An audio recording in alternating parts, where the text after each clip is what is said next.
Hello everyone and welcome back to another lecture of machine learning techniques. This is the seventh lecture and today we're going to be learning about clustering algorithms. So we learned earlier, there were two types of learning, supervised learning and unsupervised learning. So we are mostly going to be dealing with unsupervised learning in this clustering techniques class. So what is unsupervised learning? In supervised learning we had a few labels for the data telling us what is what. But in unsupervised learning, we do not have the labels. We expect the machine itself to find out why some amount of data or data points are different from the other data or data points in the entire data set, and accordingly label them or structure them together as one. So here we are basically trying to cluster the unlabeled data into clusters based off similarity. So what is the golden rule of clustering? They should have high intra-cluster similarity, which means within the cluster, all the points should be very similar, and low inter-cluster similarity, which means across or when you compare across multiple clusters, those clusters should be as different as possible. So let's start with the first algorithm. This is called the k-means algorithm or the centroid algorithm. So what we do is basically we partition the data into k number of clusters. Here in k means k refers to the number of clusters, and we try to assign each point to the nearest centroid. So basically, let's say we keep the value of k as 3 here. So based off the value of k, we assign 3 random centroids or 3 random points as starting centroids. And then for each and every data point, we keep updating the centroid value by trying to make it the center or the average middle point of the cluster.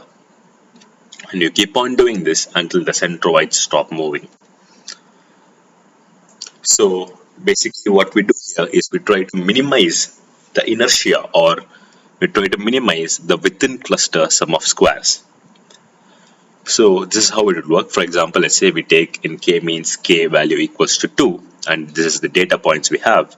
We randomly initialize 2 different data points as the centroids, and then as we try to slowly go on across different iterations, we have assigned this centroid to these clusters and this centroid to these clusters, and as we iterate again and again, we see that the centroids, which is the blue X and the red X, slowly comes to the center of the data points, and thus we can say that this data point is one cluster and this data point is another cluster, and the X marks the centroid or the center point of the clusters.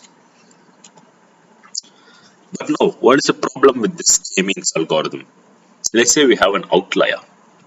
Because we're basically trying to find the mean as a centroid, if you have an outlier, this outlier is going to hugely affect your clustering quality.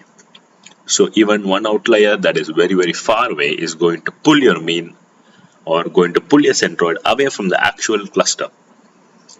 So in the k-medoid algorithm, instead of selecting a random data point or random point as a centroid, here we pick a real actual existing data point, which we called as a medoid. This makes it much more robust to outliers and to noise. So next, there's a different type of clustering, which is called a hierarchical clustering, which we basically do by building a family tree, or more specifically a dendrogram. This image is called a dendrogram based structure, where here we try to build something like a family tree. For example, we can look at the example where the analogy of evolution is species, genus, family. Or in geography, in a simple words, street, neighborhood, city. So you have multiple streets form your neighborhoods, and multiple neighborhoods form your cities, and in the end, multiple cities are going to form a country or a state. And depending on the length of this dendrogram tree structure, that depicts your cluster distance, and whichever are connected closer to each other, these are the data points that are very similar to each other or are very close to each other.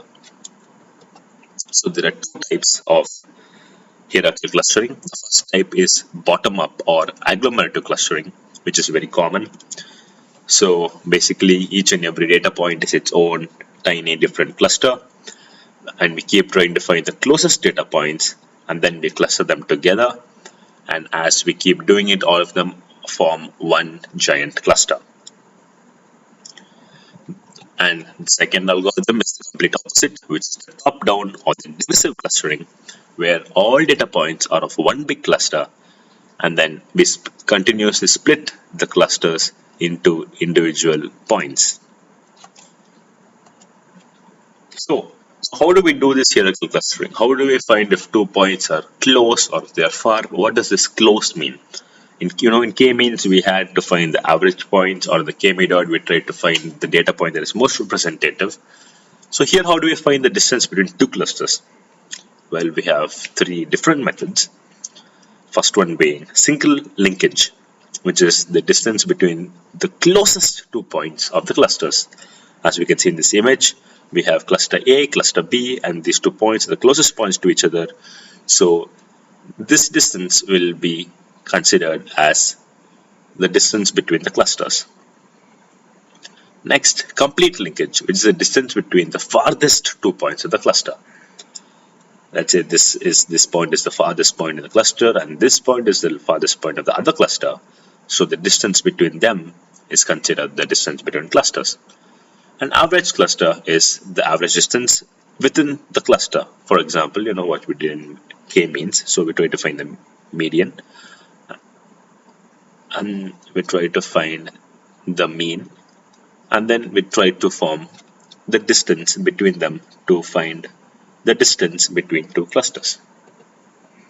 So why do we use this unsupervised method of clustering?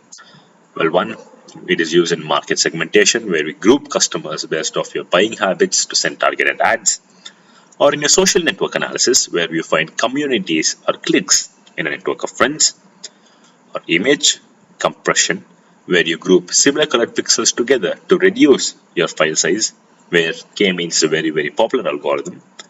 And biology, where you group genes with similar expressions or species with similar traits. Summary. So we've looked into 4 different types of unsupervised learning based clustering. First being k-means, where we try to partition it, which is fast and efficient and is best for large data sets, but it always forms spherical clusters but is very susceptible to outliers. And to solve that, we brought in k-medoids, which is robust to outliers and is best for data which has a lot of noise. And then we have a completely different type of clustering, which is hierarchical clustering, which is split into two types, agglomerative and divisive, where in agglomerative, we try to see the relationships to find nested patterns, and in divisive, we try to divide all the data points into their individual. We try to divide the entire cluster into their individual data points, so that when we start with a global view, we can try to find out the relationships between the data points clearly. Thank you, and see you all in the next lecture.